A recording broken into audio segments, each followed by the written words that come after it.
फल। मरने के बाद स्वर्ग के द्वार पर 4 व्यक्ति खड़े थे। इन 4 व्यक्तियों में पहला राजा था, दूसरा एक बिजनेसमैन था, तीसरा पंडित था और चौथा एक आम आदमी मजदूर था। किसी को भी यह पता नहीं था कि कौन स्वर्ग के अंदर प्रवेश कर पाएगा और कौन वहीं से वापस लौटा दिया जाएगा। सब स्वर्ग का दरवाज़ा खुलने की राह देख रहे थे और आपस में बातें कर रहे थे। जैसे कि राजा को मरने से पहले ही आदत थी, उसने अपनी बात सबसे पहले बताई। राजा ने कहा, मैं बहुत प्रसिद्ध राजा था। मैंने धरती पर अपना बहुत नाम कमाया है, इसलिए पूरी संभावना है कि मैं ही स्वर्ग में जाऊंगा। फिर व्यापारी ने अपनी बात सामने रखी। वह बोला, मैं धरती पर खूब धन कमाया और उस दिन से मैंने सैकड़ों लोगों की मदद की, इसलिए मैं ही स्वर्ग जाऊंगा।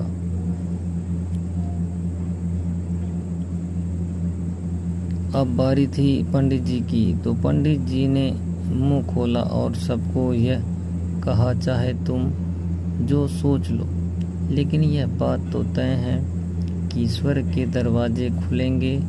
तो मेरे लिए ही सब जानते हैं कि पंडित दिन रात भगवान को याद करते हैं, इसलिए स्वाभाविक है कि स्वर्ग में पंडित का स्वागत किया जाएगा। जब सब ने अपना अपना पक्ष रख दिया, तब सबकी नज़र उस मजदूर पर थी जो चुपचाप अपनी नजरें नीचे झुका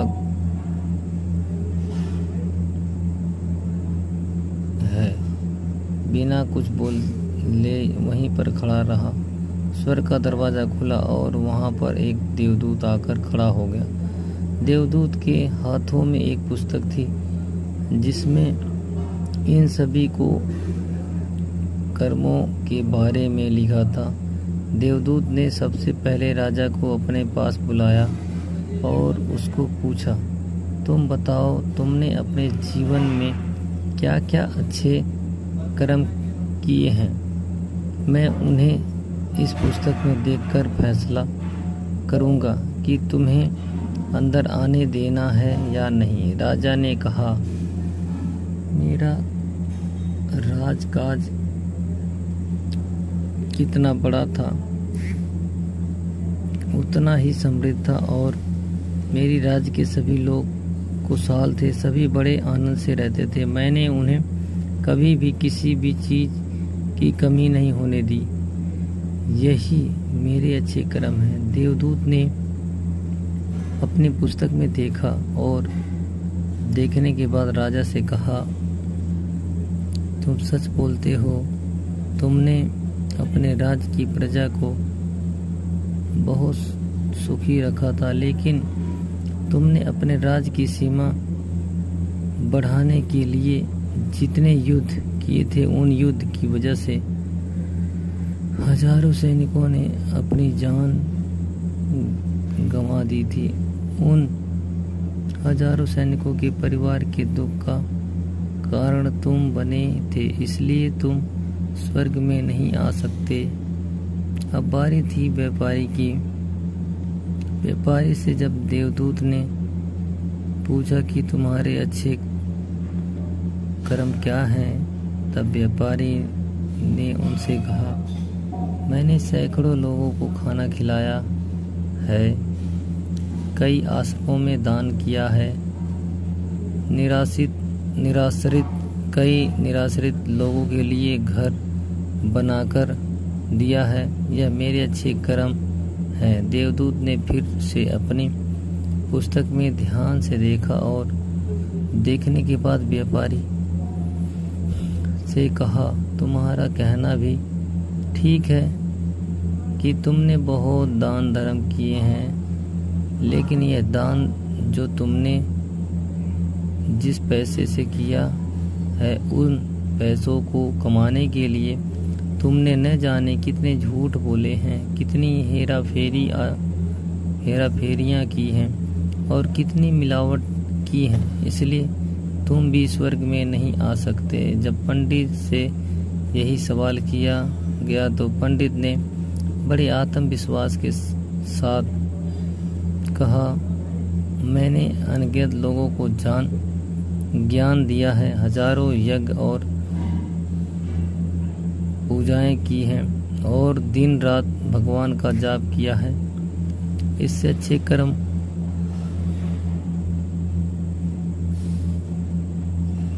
और क्या हो सकते हैं।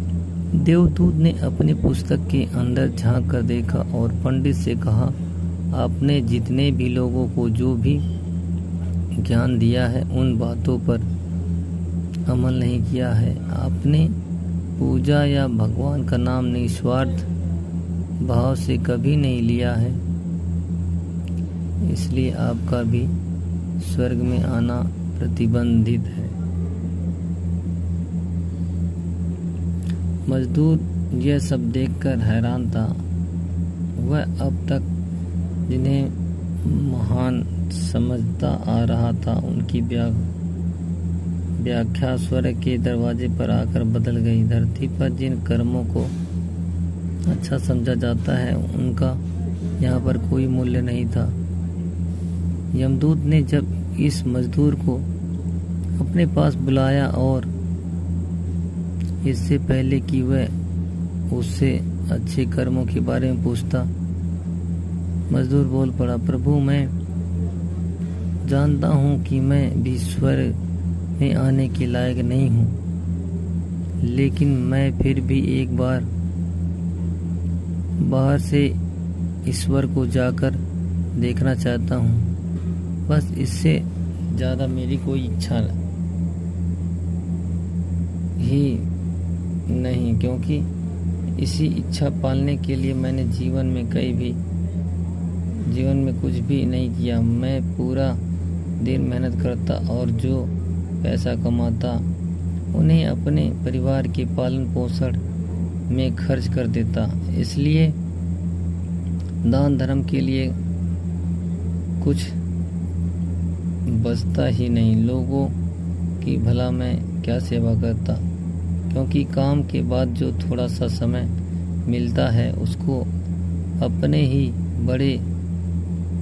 ही बूढ़े माँ बाप की सेवा में बिता देता।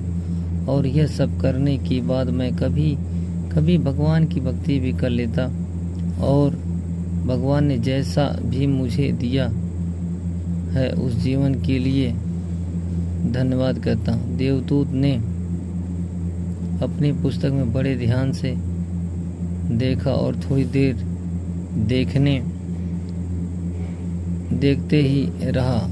फिर उसने मजदूर से पूछा कि तुम याद करके बताओ, तुमने कभी तो कोई अच्छा काम किया होगा। मजदूर ने थोड़ी देर सोचने के बाद बोला, हाँ मुझे थोड़ा थोड़ा याद है। एक बार मैं बहुत भूखा था और खाना ही खाने बैठा था कि एक बहुत कमज़ोर कुत्ता जो कि चल भी नहीं पा रहा था वह मेरे पास आ गया और मेरे खाने को देखने लगा।